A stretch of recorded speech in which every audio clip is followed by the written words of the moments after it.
Descubrir el secreto de las células madre representa un cambio en nuestra visión del organismo vivo. Damián García Olmo. La capacidad de regenerar órganos y tejidos a partir de células madre empieza a ser una realidad no tan lejana.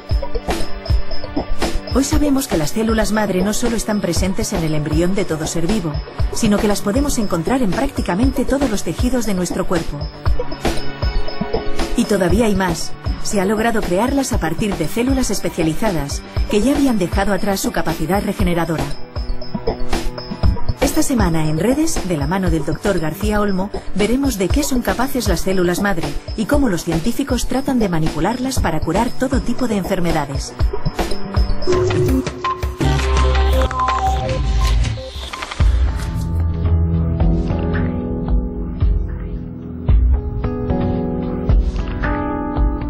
La historia que explicamos en este programa empezó hace mucho tiempo. Empezó en realidad con las famosas células madre embrionarias, hasta que descubrimos que creaban o inducían tumores no queridos o que creaban rechazos cuando se insertaban en organismos distintos de los que habían salido.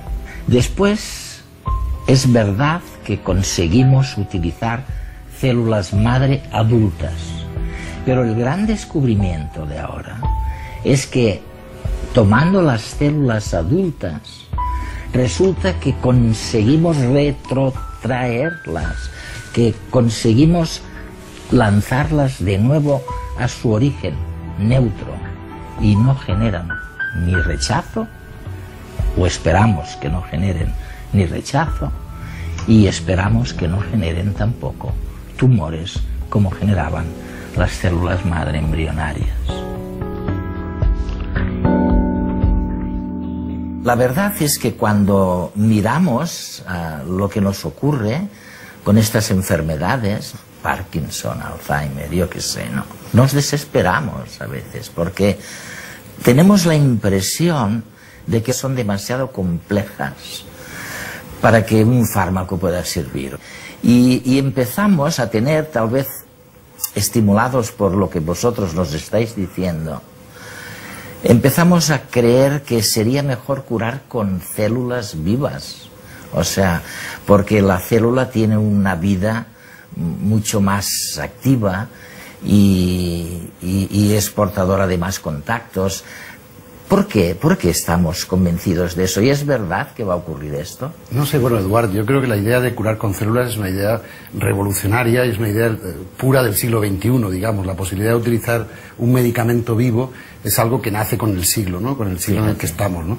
Y la idea de decir, voy a curar poniendo un organismo vivo que te pertenece, o sea, que está en un sitio y le voy a poner a trabajar, o voy a ser capaz de darle las órdenes necesarias como para que trabaje en el sentido de regenerarse o de ayudar a regenerar otros órganos. Esta idea nos fascina. O sea, que la idea era, si tenías un problema con el corazón, le metías unas células vivas allí, regeneraban aquella... A trabajar y a reconstruir. Bueno, yo creo que los primeros experimentos de terapia celular moderna son del año 2001-2002 en el ser humano.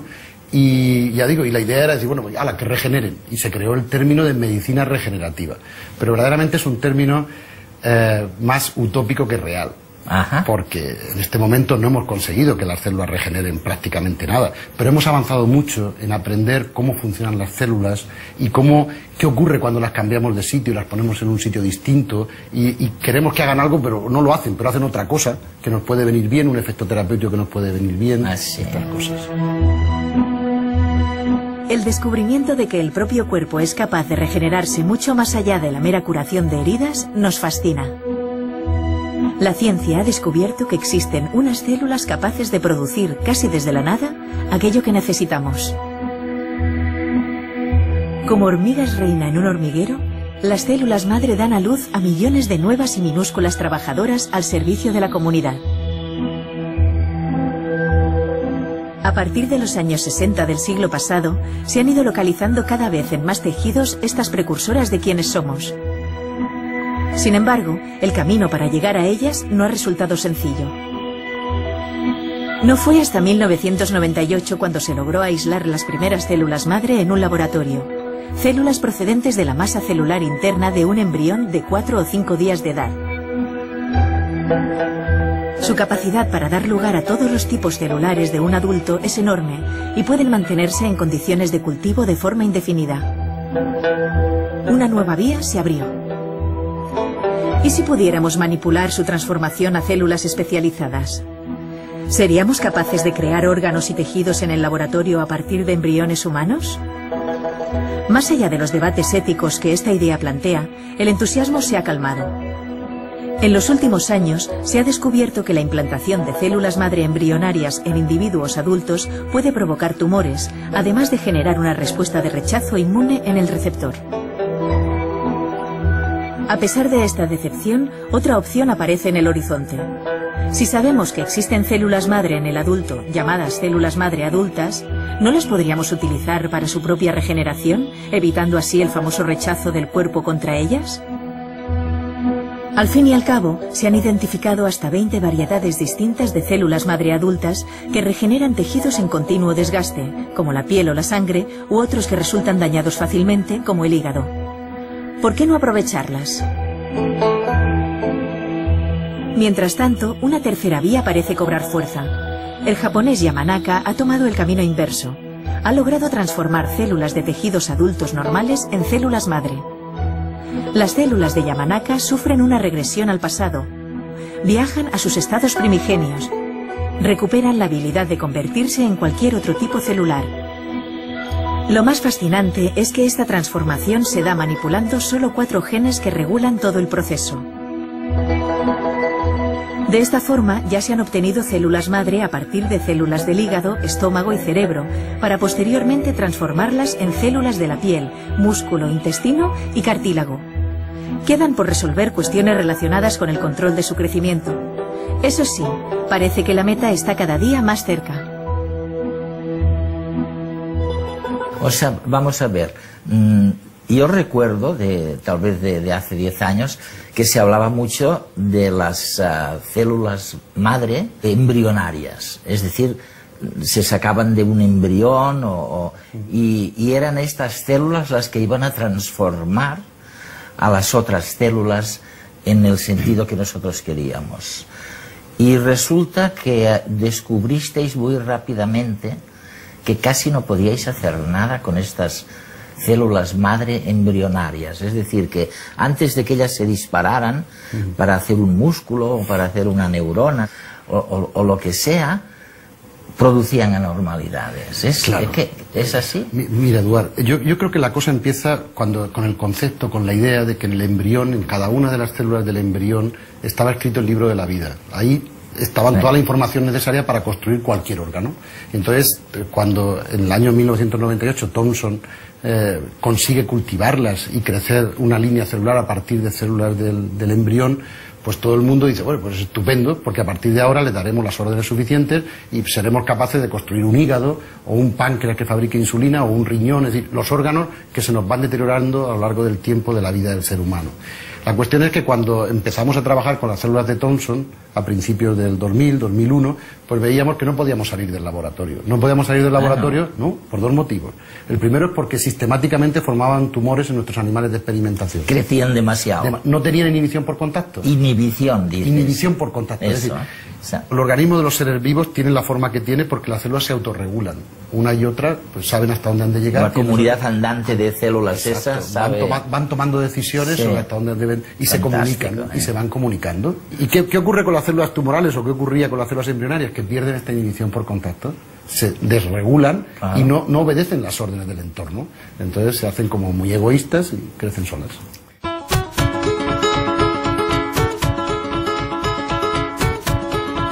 Al principio, la vida era muy sencilla. Células individuales compitiendo por la obtención de recursos. Más tarde comenzaron a cooperar y aparecieron los tejidos complejos formados por miles, millones de células trabajando en equipo. Pero ¿cómo se ponen de acuerdo para coordinarse? La tarea no parece que sea coser y cantar.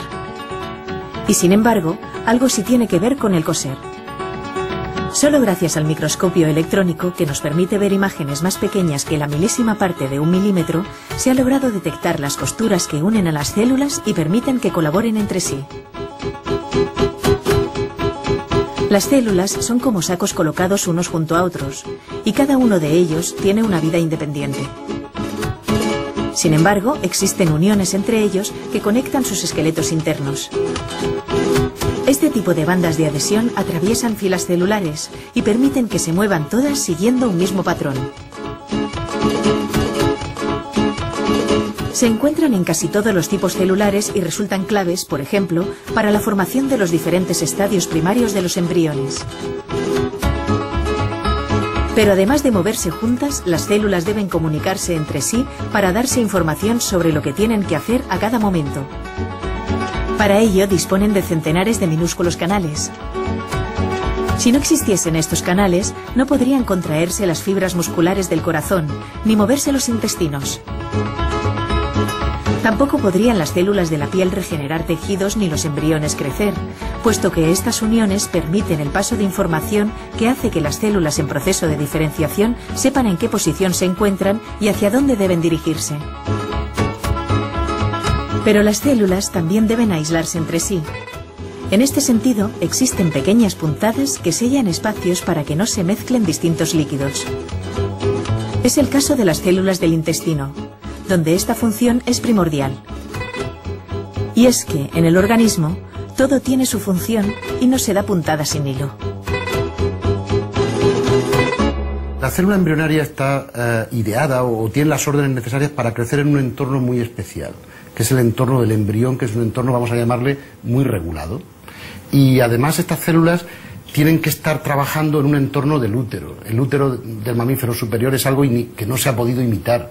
Nadie ha podido crecer un embrión de mamífero fuera de un útero. No, ¿se ha intentado? Sí, se ha intentado, hasta la saciedad. ¿No? Y en animales, en roedores, en mamíferos inferiores, en mamíferos superiores, y hasta el momento nadie ha podido crecer un embrión fuera de un útero de una hembra. Es decir, no ha sido posible. Entonces, estas células están programadas para crecer muy bien en ese entorno perfectamente regulado. En cuanto se les saca y se les pone en un entorno distinto, enloquecen y crecen sin control. Ah, sí. ¿Y cuál ha sido entonces el gran descubrimiento desde que os disteis cuenta de que era muy difícil trabajar con las células madre embrionarias? O sea, alguien descubrió, me parece, corrígeme, por ahí, que con las células adultas, o sea, que ya habían crecido, se podía también hacer la mayor parte de las cosas que hacíais con las embrionarias. Exacto. En el año 2002 salió un paper en Nature que firmaba Catherine Berfel, una investigadora de Minnesota, en la que decía que en la médula ósea del ser humano, encontraba unas células que se parecían mucho a las células embrionarias con las que estábamos trabajando. Pero que eran adultas. Pero eran obtenidas de un individuo adulto. Y además se parecían mucho y hacían cosas muy parecidas. Se comportaban de una forma muy parecida en el sentido de que una célula de la médula podía fabricar una neurona, o podía fabricar hueso, o podía fabricar... Sí. Y entonces ese descubrimiento fue algo clave para los clínicos, porque enseguida vimos que estas células que se describieron en el 2002, que estas células que se llamaron, por el debate ético que hubo, célula madre adulta, estas células tenían inhibición por contacto, ya no enloquecían, y además las podemos sacar del propio sujeto enfermo. Pues claro, si yo voy a utilizar una célula embrionaria para tratar, voy a tener un problema de rechazo igual que pasa con los trasplantes. Tengo que utilizar inmunosupresores, teóricamente, si no hubieran provocado tumores, ¿no? Sí. Hubiera necesitado utilizar inmunosupresores. Sin embargo, si yo puedo obtener la célula del propio individuo enfermo y multiplicarla luego y crecerla, como llamamos nosotros, crecerla en el laboratorio tantas veces como yo quiera, pues las barreras se me han caído, no forma tumores y encima de todo no hay ningún problema de histocompatibilidad o de compatibilidad entre el donante y el receptor, porque es el mismo sujeto, ¿no? Con lo cual, a partir de ese momento, a partir del año 2002, un gran número de científicos clínicos internacionales comenzamos a trabajar en utilizar células para curar.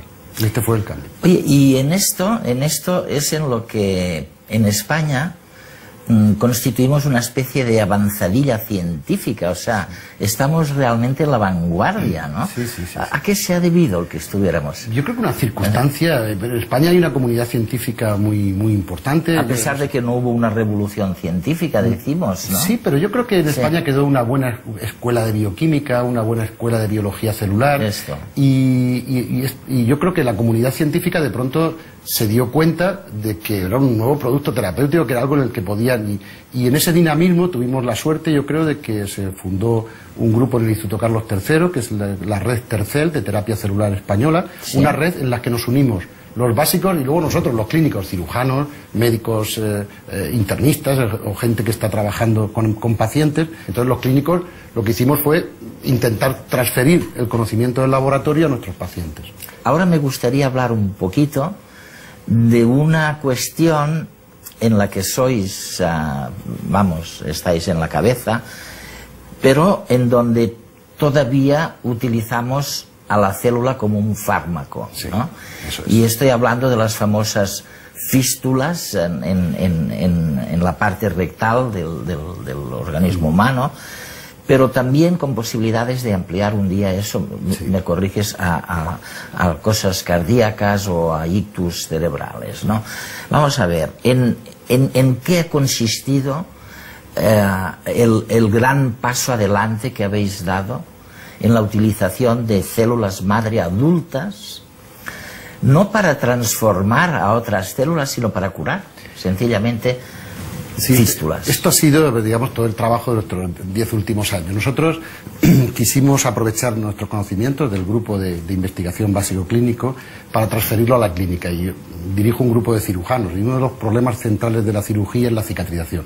Los pacientes que van mal en cirugía es porque fracasa su cicatrización y no tenemos ningún control sobre ese procedimiento. Nosotros operamos a un paciente o un cirujano junta los tejidos, da puntos y espera 7 días a ver si han pegado o no han pegado, pero no tenemos ningún control efectivo sobre esto. Y lo que sí que sabemos es que la cicatrización comienza con la llegada masiva de estas células justamente al foco clave o al punto clave de cicatrización.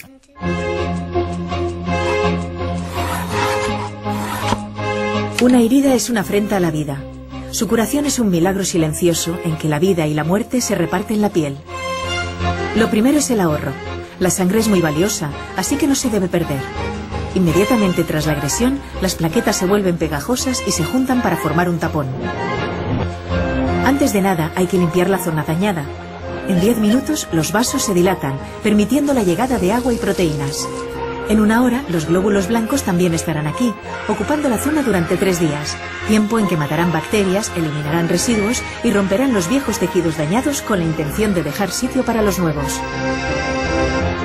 Tras hacer su trabajo, glóbulos y plaquetas se suicidarán o serán devorados por otras células en 2 o 3 días. El primer requisito para construir es tener una buena vía de entrada para los materiales que se necesitarán. Así que aparecen nuevos vasos sanguíneos desde los que llegarán el oxígeno y las células que darán lugar al nuevo tejido. Los fibroblastos, como sufridos arquitectos, construirán un esqueleto de colágeno que sustente la nueva estructura y le dé resistencia. Esta red servirá de superficie de adherencia, crecimiento y diferenciación de las nuevas células de la piel. Folículos pilosos, glándulas sudoríparas y sebáceas cubrirán la herida desde los bordes, creciendo 17 veces más deprisa que en un tejido normal. El tamaño de la herida disminuirá a cosa de 1 milímetro por día. Acabado el trabajo, todas las células sobrantes y los vasos auxiliares se suicidarán. Y para acabar, el colágeno se interconectará, ordenando y aumentando la resistencia del nuevo tejido, en un proceso de reparación que requerirá de 1 año o incluso más.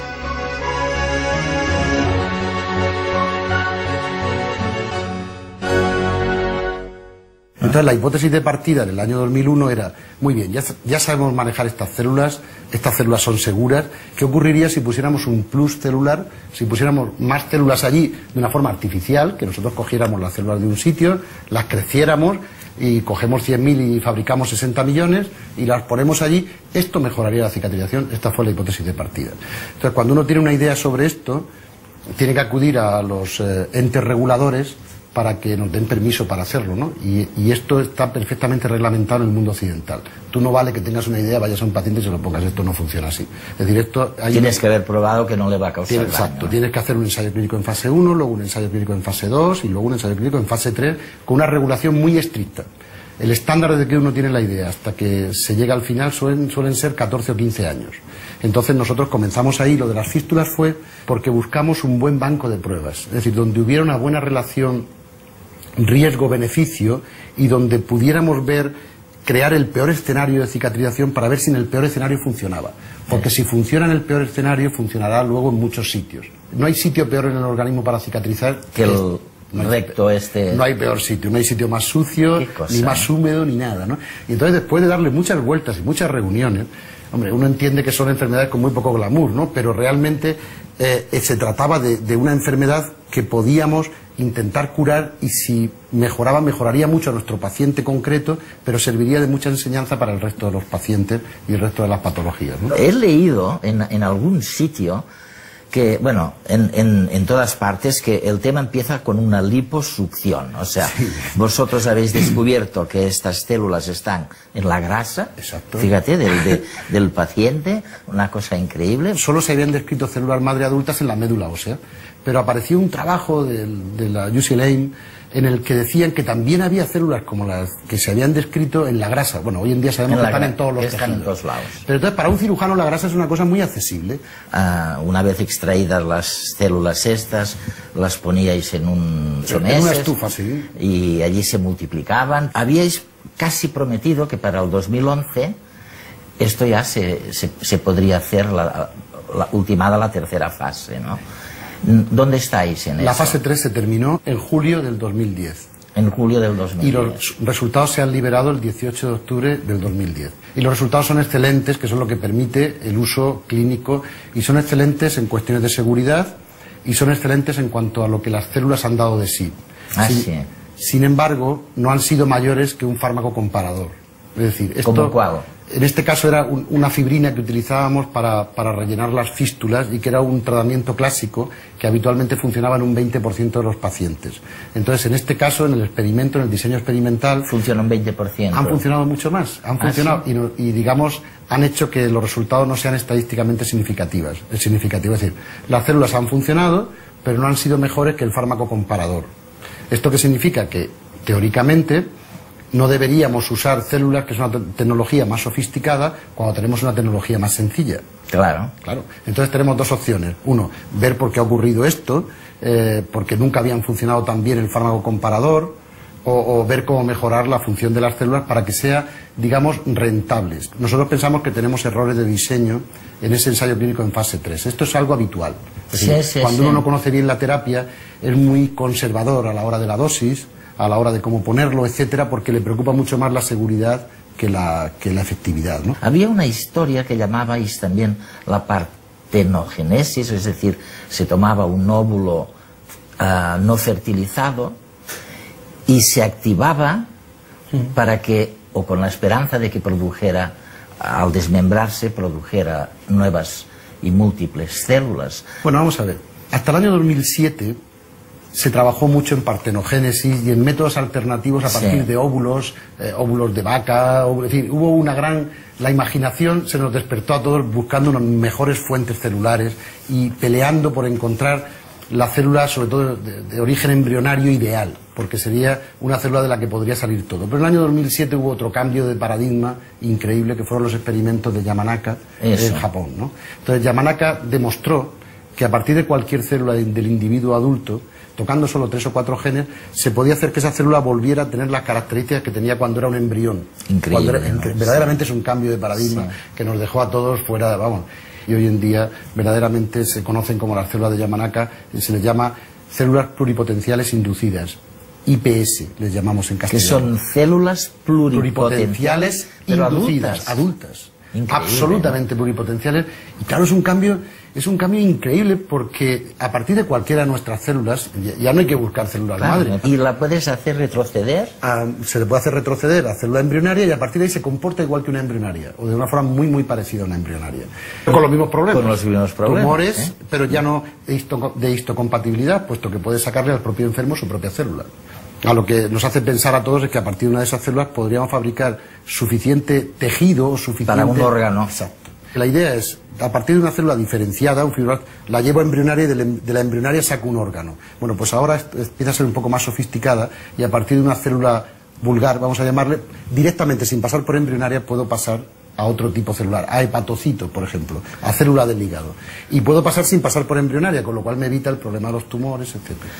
¿Le damos el premio Nobel a Yamanaka? Yo lo dije el primer día que leí su trabajo. Digo, yo creo que tardará, no sé lo que tardará, pero me acuerdo que lo dije, le dará el premio Nobel a Yamanaka. Es un cambio de paradigma. Y después de él, después de este gran descubrimiento, ¿a dónde va la genética? O sea, ¿qué podemos esperar la gente normal en la calle de vuestro trabajo? ¿Por dónde vais a ir? Yo creo que de momento lo que vamos a ir es a intentar dialogar con la célula. Nosotros trabajamos muy juntos, científicos básicos y científicos clínicos. El otro día en una reunión que teníamos, sobre que teníamos que plantear nuevas líneas, digo, mira, a mí hacerme una célula que sea más eficaz y que tenga más reprise, porque estas tardan demasiado tiempo en curar las heridas de mis pacientes. Necesito que cambiéis, que introduzcáis alguna variable en esa célula, que seamos capaces de dialogar con la célula para que haga un poco más lo que yo quiero. Y es que curen y que sean capaces de hacer más rápidamente los puentes necesarios para que las heridas cojan fortaleza y mis enfermos no fracasen.